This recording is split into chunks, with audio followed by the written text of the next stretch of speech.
on va travailler sur la relation de Pythagore. Donc la relation de Pythagore, c'est toujours dans un triangle ABC rectangle en B.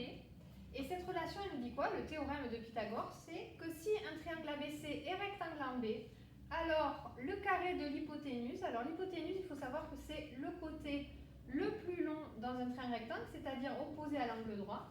Donc le carré de l'hypoténuse, AC carré, est égal à la somme des carrés des deux autres côtés, c'est-à-dire des deux autres côtés de l'angle droit. Donc AB carré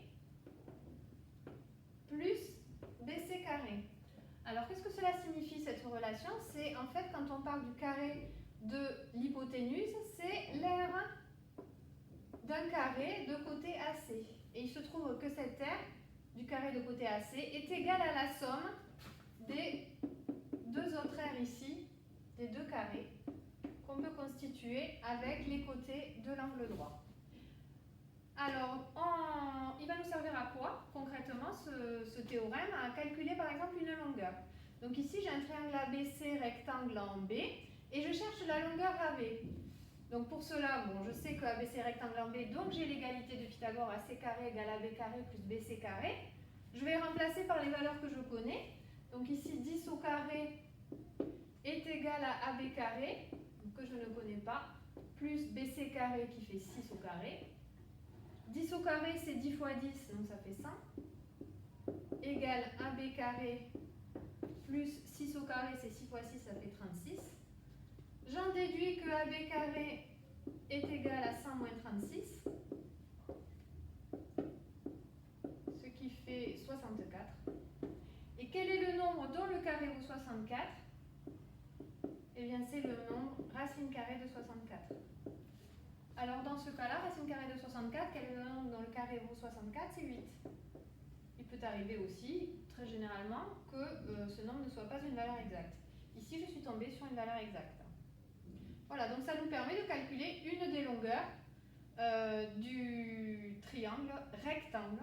J'insiste bien sur rectangle, puisque sinon ce n'est pas possible.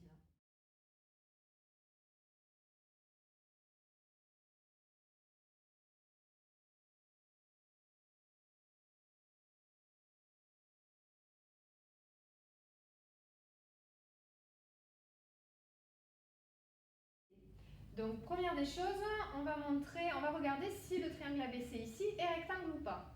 On va calculer donc le carré du côté le plus long, ici c'est 13, AC carré égale 13 au carré, ça fait 13 fois 13, 169. Ensuite, on va calculer la somme des carrés des deux autres côtés, donc AB carré plus BC carré égale 12 au carré plus 5 au carré. 12 au carré, c'est 12 fois 12, 144. 5 au carré, 25. Ça fait 169. Du coup, je remarque qu'on a la même valeur. Donc cette fois-ci, je peux écrire l'égalité, ce que je ne pouvais pas faire avant puisque le triangle n'était pas rectangle. Donc on a AC carré égale AB carré plus BC carré. Et comme on a l'égalité de Pythagore, alors le triangle ABC est rectangle en B. Deuxième exemple. Ici, le côté le plus long, c'est 11. Donc, on va calculer, on veut savoir si le triangle DEF est rectangle. Donc, s'il est rectangle, c'est en face du côté le plus long, donc en E.